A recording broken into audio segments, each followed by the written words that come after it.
Everyone let a shitload from just shipping Far Cry 3. The team was so busy and we had our heads down because we had so much to do that we didn't have the time to like stop and take a look up and look around and see what other people were doing and realizing like, holy shit, the outposts are really cool. So we ended up shipping a game where the open world had a lot of like cool stuff, but it didn't have a lot of depth or meaning, and it had almost no connection to what was happening in the story. And in fact, in some ways, the two were kind of opposed and they were kind of contradicting each other. Because on one hand, like the story itself had this like ticking time bomb of like, I have these friends that I need to rescue, but holy shit, collecting plants, finding that next animal I need for the next upgrade, getting that next skill point, oh look, there's a radio tower, wait, wasn't I heading to that outpost? And then you're like, oh yeah, shit, my friend Keith's trapped in a basement. I should probably go rescue him. I'm a terrible friend. That was my main goal, was like fix this shit, make sure that the story in the open world speak to each other, complement each other, strip everything down so that the story and the open world are the same thing and it's the same game.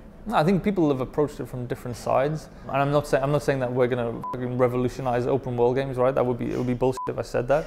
It's just we're doing something that we're fixing the problems that we thought we shipped with 3. We were definitely aware of some of the tropes that we fell into, unintentionally in some cases, intentionally in some. And one of the areas that we, like, it was almost the first thing that we did was decided how we were gonna address the kind of the white savior trope, right? Of the outsider who comes in and helps simple people with his outsider's kind of more advanced understanding of the world, you know what I mean? It's like, because the first thing we did was design Kyrat as a place.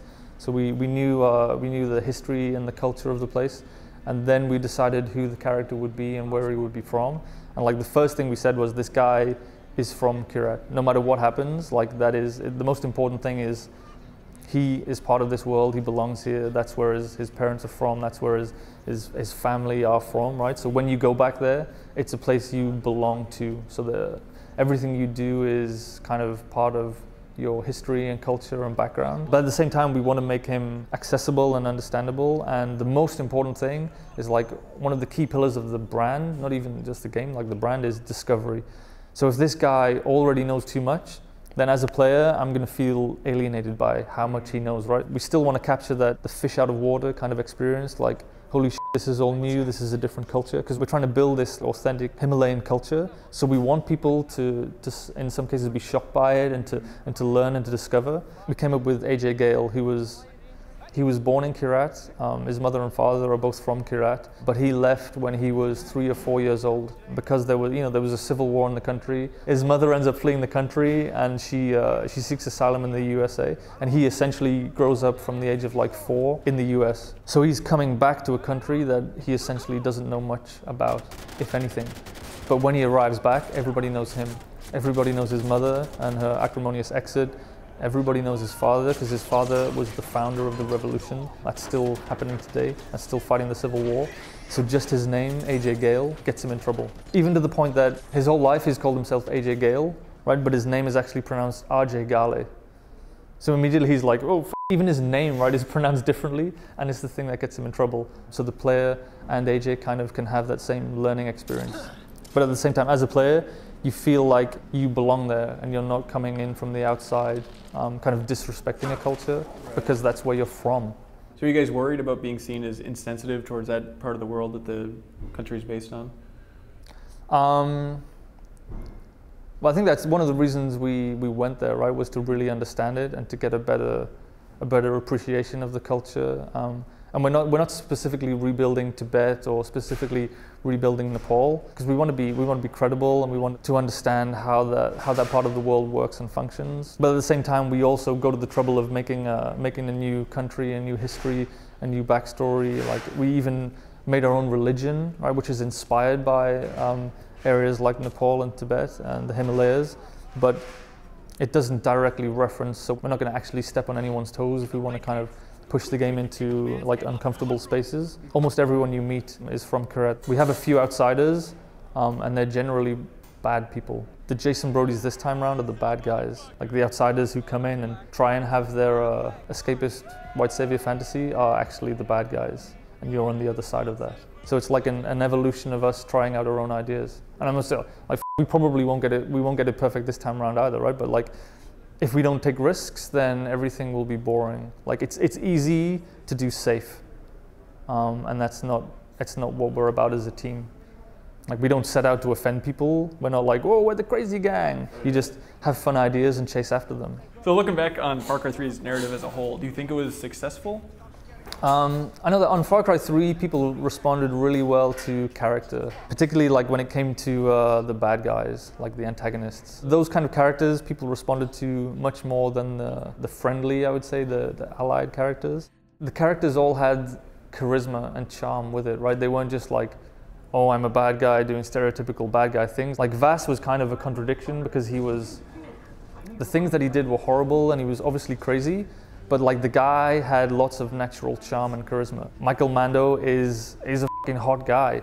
He like this, and Vass was played as a very kind of, it wasn't intentional, right? But he was kind of there was something sexual to the character. You were kind of seduced by him and threatened, and it's that level of like mistrust and charm and kind of being drawn in by this person, and you naturally, they invite you to come closer and you're like, oh, come closer. And then they do something horrible, you're like, oh, holy shit, I came too close. And you realize that the door you walk through is now locked behind you and you're trapped in the room with the lunatic.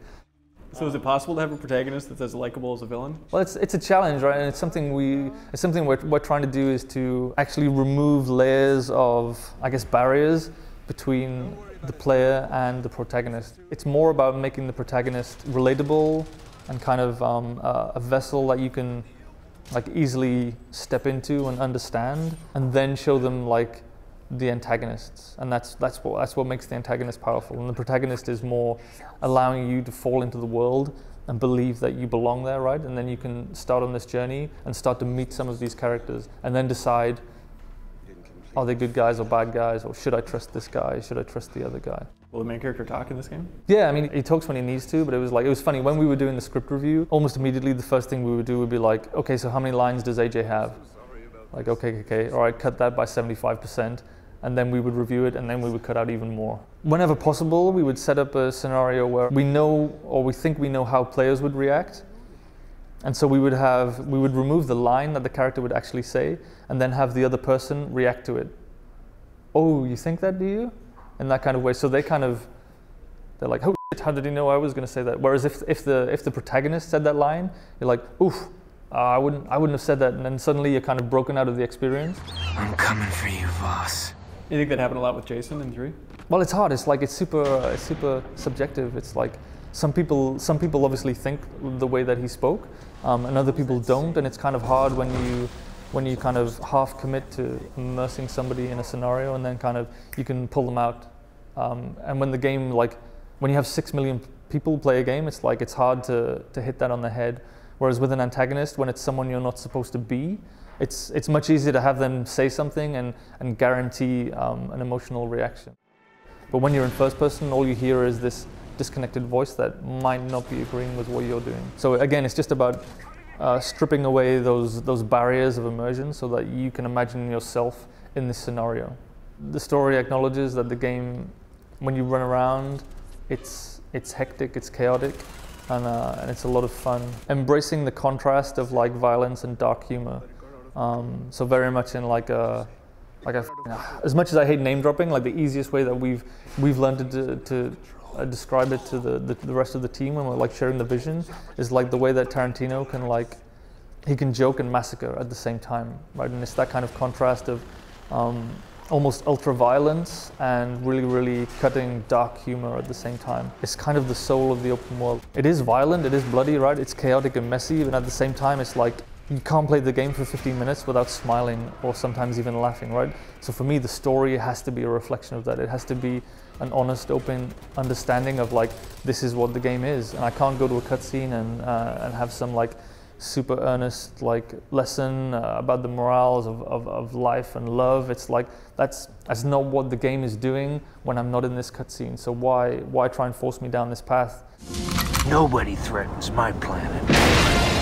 I see Blood Dragon as kind of a parallel series. It obviously doesn't exist in the same universe, right? We definitely weren't directly inspired by the reaction of Blood Dragon because it's a very specific thing, right? It's the VHS era of over-the-top action movies. What was good about it was that it was irreverent and it was self-aware. It knew what it was and what it was doing. And in some cases, I think that's something that Far Cry 3 didn't. Like we weren't too self-aware. We didn't acknowledge what we were doing, if you know what I mean. Like in some places it was probably a little too earnest. But then at the same time, at least like interviews with the lead writer, like you made it seem like the whole point of the game was that it was supposed to be a commentary on games. Do you see as that carrying forward into Far Cry 4? Do you always want that series to be a commentary on games itself in a weird way? No, because like at a certain point, I guess that commentary becomes redundant, right? Like imagine if every movie was a commentary about movies. Like at a certain point, the movies would become movies about movies about movies. Like at what point does that loop, like what point does that snake eating its own tail end up eating its own head? I don't know if that works.